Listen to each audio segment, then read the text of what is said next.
Hello and welcome to my channel. This week I am taking you back to somewhere that I thought I knew well and realising that I had missed so many things, both about me and about the place.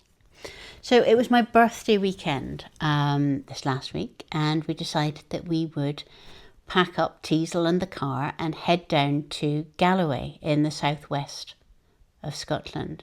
So it's really the southernmost part of Scotland, and it's kind of a bit of a dog leg. So lots of people never actually visit there. They sort of like head off and they go up to Skye or Mull or the north.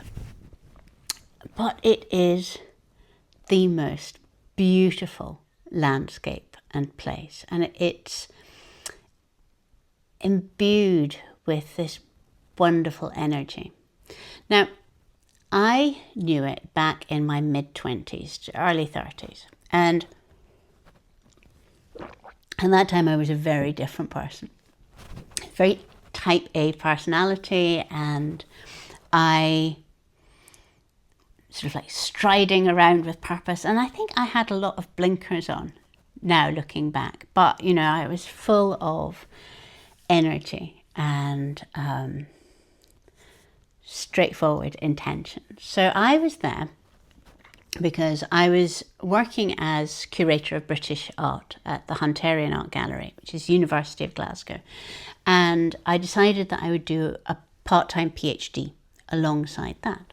I chose a really interesting artist called Robert Burns. Now, he was early 20th century artist, and he became the first head of painting and drawing at Edinburgh College of Art.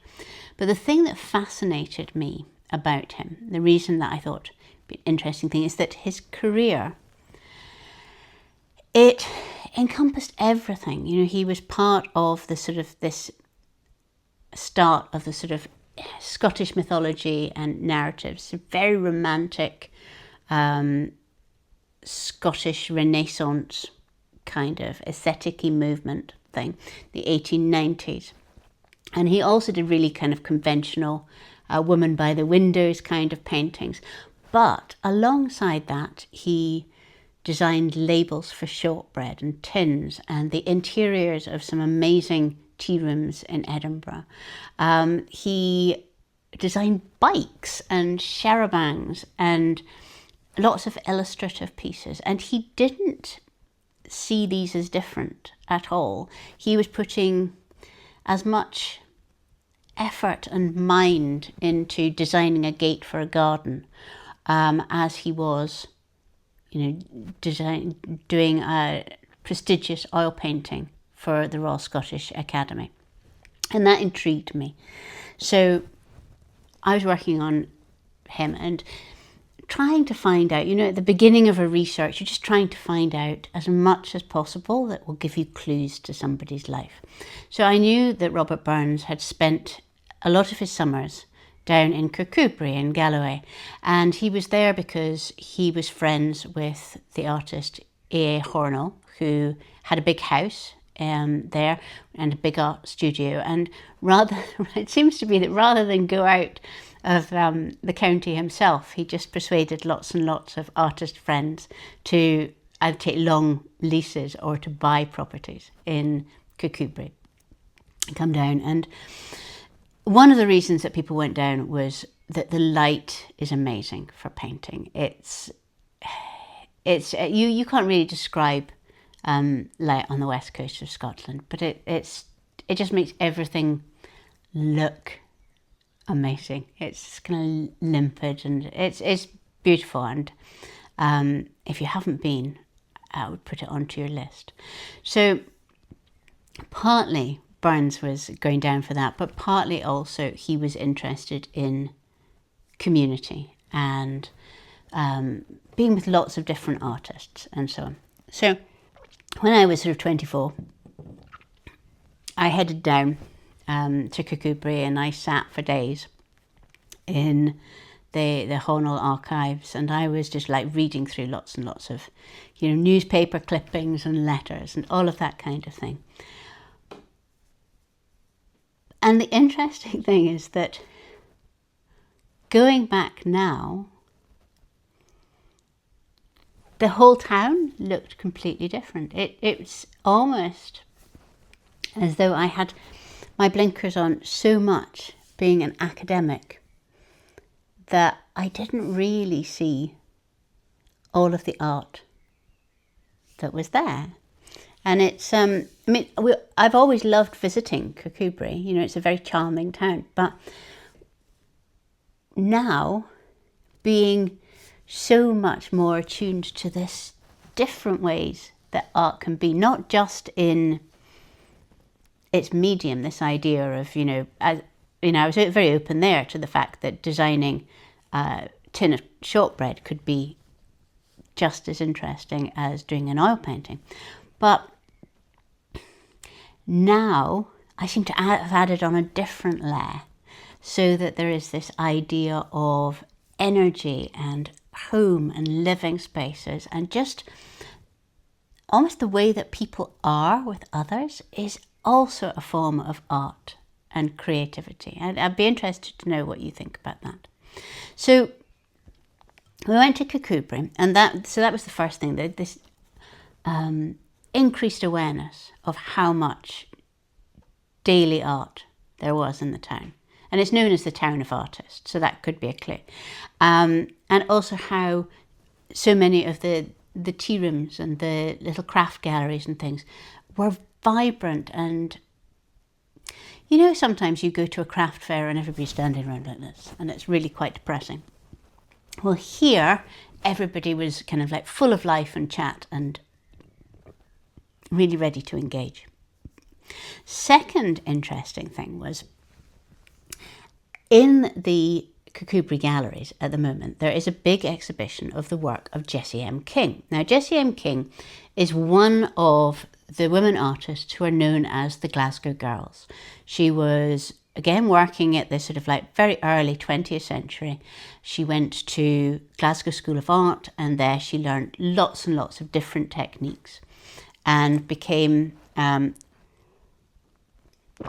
a painter, an illustrator, a wallpaper designer, a jewellery designer, a decorator of china, all of these things. Now, I had known, obviously, about Jessie M. King's work, and I had been through lots and lots of her letters and things, looking for, hints about artistic life in Kirkcudbright, seeing whether she mentioned Robert Burns, which I don't think she did. But somehow this time I saw her work anew in Greengate, which was a house that she had bought 2011, I think. And she had bought it partly to please A. Hornell, partly because it was a good investment. It had several cottages that were down a little alley or venel behind it, and they all had people actively paying rent. And thirdly, it would mean that she had somewhere that she could store her stuff in Scotland, have a studio set up, because she was moving to Paris to set up an art school. And the art school worked really well, brilliant, until the First World War broke out. And it became clear that being British and having an art school in Paris was not going to be a good situation. So she moved back to Kirkcudbright, and from 1915 she was pretty much there all the time. They moved the art school back a bit, but she concentrated more on producing beautiful homewares, beautiful clothes, kind of thing, making a living as an illustrator, and so on. So there are two interesting things about her. First, how in her lifetime, her husband got all of the attention. And in fact, when she died, her obituary said wife of E.A. Taylor.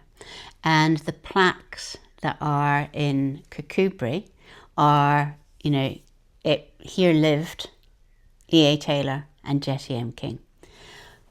But now, in the 21st century, there is no doubt that she is so much more of a draw, so much more appreciated, has impacted so many more people than he had. And while, you know, I don't really like hierarchies, I do always think that it's interesting that many of the works that we are drawn to, particularly in this kind of fairy tale, mythology, folklore kind of world, are the ones by women. And Jessie M. King said, and I need to actually look up the date of this quote to find out how old she was when she said it, but that many of her illustrations, she almost found her way into them through a form of spirituality that was connected to fairy folk, folklore, old tales, and so on. So that was really wonderful. And we went around the exhibition, and it's a really nice exhibition. If you are down in Kirkcudbright, I would really recommend it.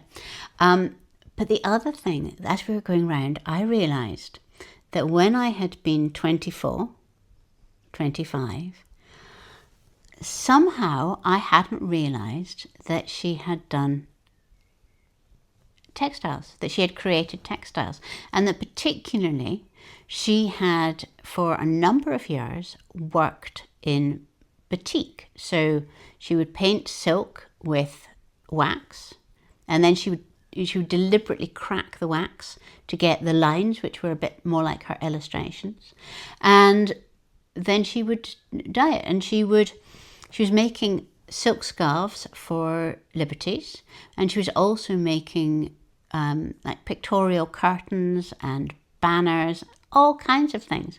And somehow my 24-year-old self had not picked that up, but my 56-year-old self, as soon as we got into the exhibition space, I was there, you know, looking at these amazing batiks, trying to work out how she had done it. And in fact, she wrote a book called How Cinderella Went to the Ball, which is like a step-by-step in how to do batik. It's full of things like Cinderella goes to the bees to get the wax, and so on, which I must try and go to a library, because I mean the copies of the book are really extortionately expensive because it's a rare thing. But I must go to a library and see it. And I also think I'm going to see whether I can find some of the original textiles in a museum or something, because they're obviously very, very rare, but hopefully one or two might have been preserved. So that was Kirkcudbright. And the second reason, a few years later, so maybe when I was 30-ish, that I used to go down to Galloway, was for the plants. Now, when I was maybe 27, 28, I moved from being an obsessive about art, historical research, to finding plants, retraining in horticulture, and starting a cutting garden. And I had a very small garden in our first house, and you know, most of it, I mean, by this time I had children, so there was like a sandpit and whatever else you have. What else do you have with children? Like a small swing, those tiny little swings, and the plastic thing with a slide and all of that kind of thing. And that took up most of the garden. But in what remained, I just wanted to plant the best plants. I wanted to find things that were really, really special and combine them and just learn and learn and learn about plants. And so by the time I was sort of 28, 29, 30, and my children, we would go down to Galloway, and there were 3 or 4 specialist nurseries producing really interesting plants that I knew would survive with me. Because although Galloway it's warmer than where we are, because it's sort of like further southwest, the amount of rain is similar. So I knew that I could buy things there and they wouldn't just rot off. So we would go down on family holidays and I would pack all of the boot on the way back with plants from these nurseries. I'd have the children would have to be in with all the cases and all of that kind of thing in the back seat. Memories of just them being packed into the back seat while the plants in the boot got all of the space and the cuddling.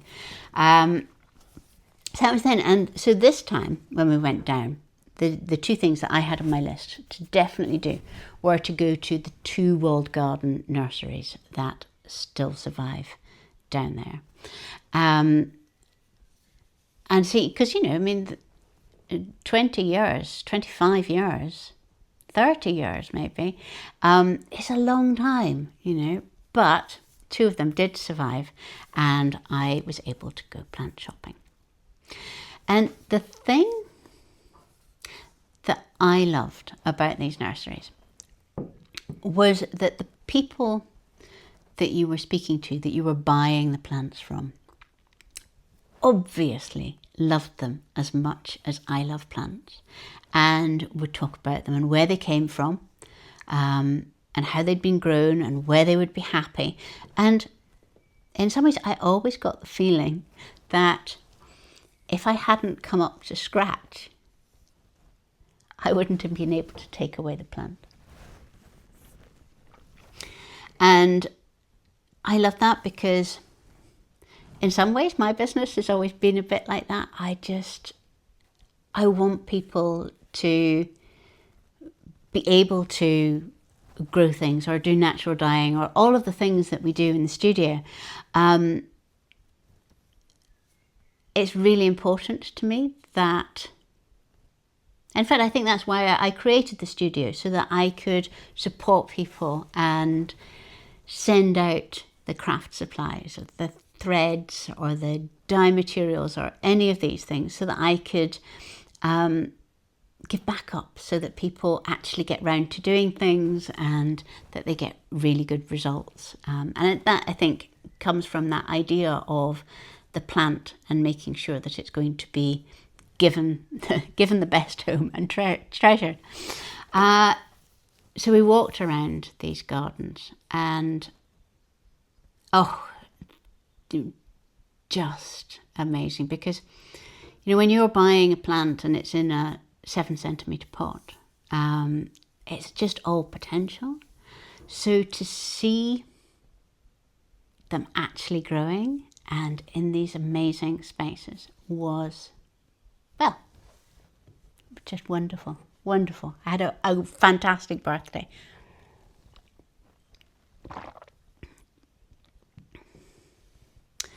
The third thing that going back to Galloway after such a long time showed me that I have changed so much.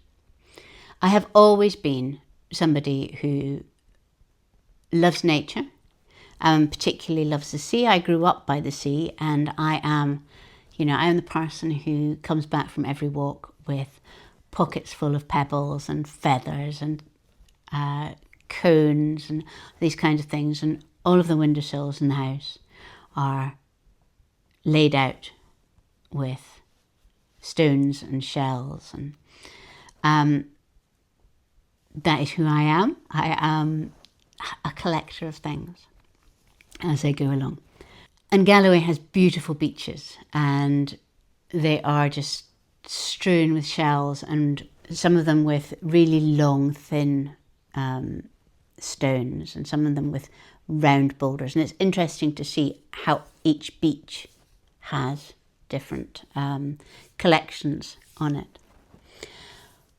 But what I noticed in myself is that overlaid now on top of this kind of wandering and collecting wombly version of me is something that feels energy, and particularly energy in places which have been inhabited for thousands and thousands of years, and where the people who stayed there have left tangible, seeable things.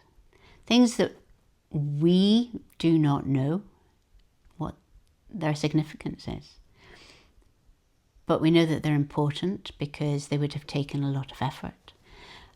So in Galloway there are chambered cairns, which have rings of stones around them, and you can stand there and see out over all of the water, because back, 6,000 years ago, this was a kingdom of water. People got around by boat. The trade routes were all water. That was how you lived. So all of these west coast of Scotland places with inlets and islands and views out to sea were really, really important. So there's chambered cairns, and then there is a ring of the most beautiful dumpy stones. They aren't the kind of tall, slivery stones. They are just dumpy shaped stones. And we went to both of these places, and the only people there, and that made it, of course, more magical, because you can be quiet and you can listen and you can feel. It's very amazing. And I felt that, I think possibly like many women in midlife, something happened in my late 40s, I think, 49 maybe, 7 times 7, where I gradually could feel myself tuning in more to both unseen nature and unseen energy, and these spaces becoming much more important to me. So that there was my holiday, and I had a great time, as you can probably tell. And I would love to know, what is it that you could revisit? Not in a way of trying to fix, or not in a way of trying to finish, but simply to see again. And what would that do for you? Until next week. Bye bye.